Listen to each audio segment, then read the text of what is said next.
भक्त पुंडलिक हे वारकरी संप्रदायातील भगवान विठ्ठलाचे परमभक्त होते व मातृपितृभक्तीचे उत्तम प्रतीक आहेत.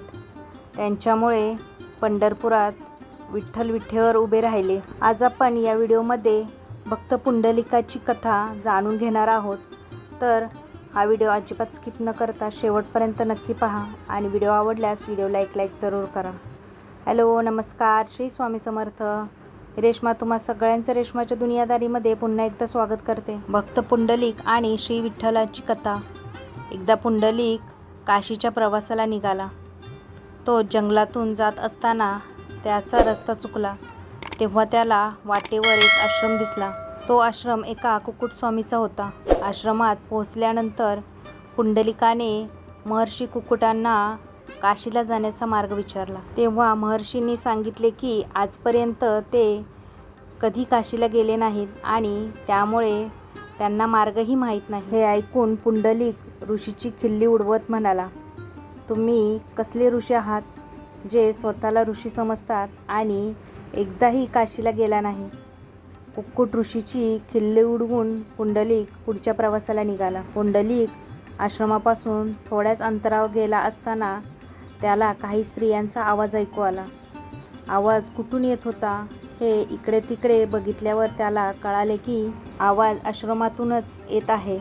आश्रमात एकही बाई नव्हती, म्हणून तो पुन्हा आश्चर्यचकित होऊन आश्रमाच्या दिशेने निघाला.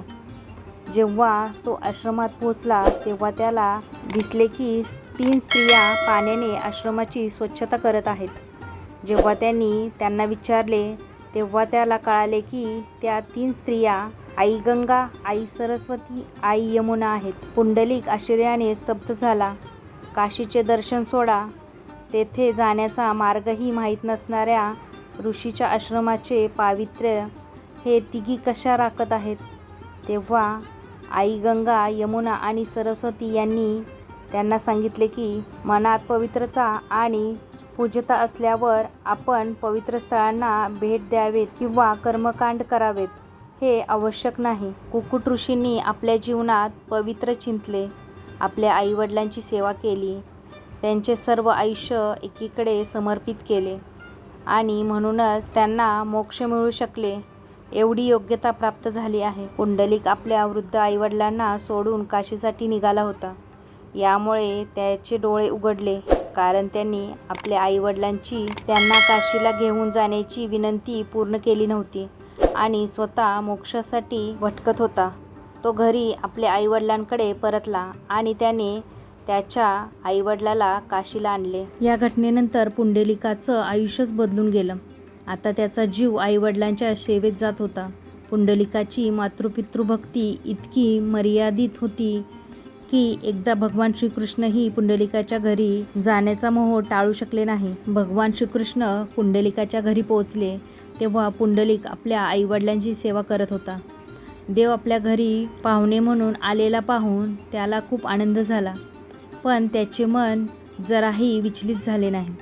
त्याने आपल्या जवळ पडलेली एक वीट देवाला उभं राहण्यासाठी सरकवली आणि तो आपल्या आईवडिलांच्या सेवेत लीन झाला. आईवडिलांची सेवा झाल्यानंतर पुंडलिक भगवान श्रीकृष्णासमोर गेला आणि त्यांच्याकडे क्षमा मागितली. त्याची मातृपितृभक्ती पाहून भगवान श्रीकृष्ण खूप प्रसन्न झाले आणि त्यांनी पुंडलिकाला वरदान मागायला सांगितले. पुंडलिक म्हणाला, देव स्वतः माझी परीक्षा करतात तेव्हा मी आणखी काय मागू. पण भगवान श्रीकृष्णांनी आग्रह केला. तेव्हा पुंडलिक म्हणाले की तुम्ही पृथ्वीवर राहा आणि भक्तांची काळजी घ्या.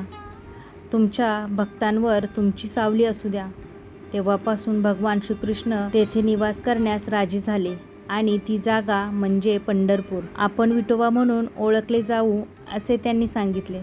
विठोबाचा अर्थ विटेवर उभा देव असाही आहे. पंढरपुरात असलेली विठ्ठलाची मूर्ती स्वयंभू आहे. ती कोणत्याही शिल्पकाराने कोरलेली नसून ती अस्तित्वातच त्या आकाराची आहे. तर मंडळी, तुम्हाला ही कथा कशी वाटली नक्की मला कमेंट करून सांगा. व्हिडिओ आवडला असेल तर व्हिडिओला जास्तीत जास्त लाईक, शेअर, सबस्क्राईब करा. पुन्हा भेटूया आपण उद्याच्या नवीन व्हिडिओसोबत. तोपर्यंत सगळ्यांना श्री स्वामी समर्थ. जय जय स्वामी समर्थ.